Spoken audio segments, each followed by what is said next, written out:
Isaiah 40:28 and 29. Have you not known? Have you not heard?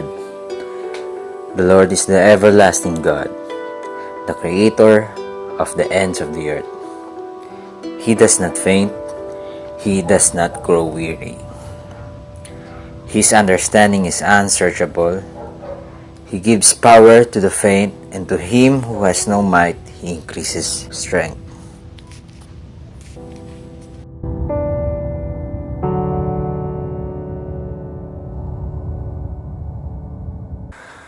Araw-araw ka nang maharap sa buhay at pagsubok.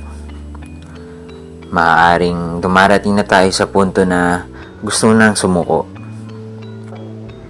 Pagod na pagod ka na sa mga nangyayari sa buhay mo. Pakiramdam mo wala nang katapusan ang mga problema.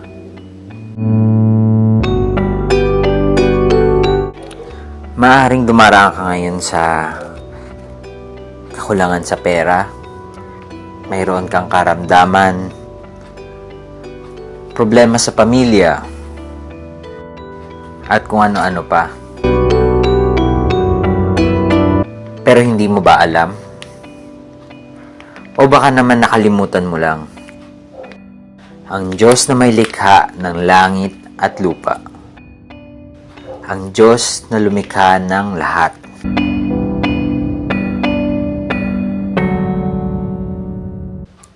Ay hindi napapagod.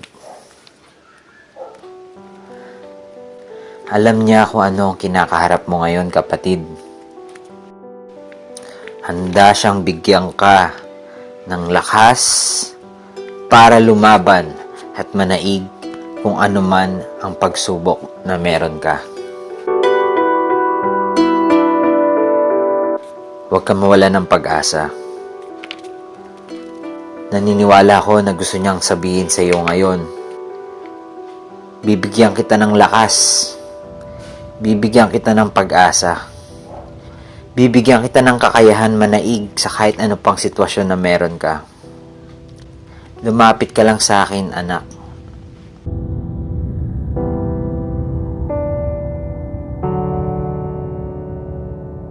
Kapatid, hindi nagtitipid ang Panginoon sa biyaya.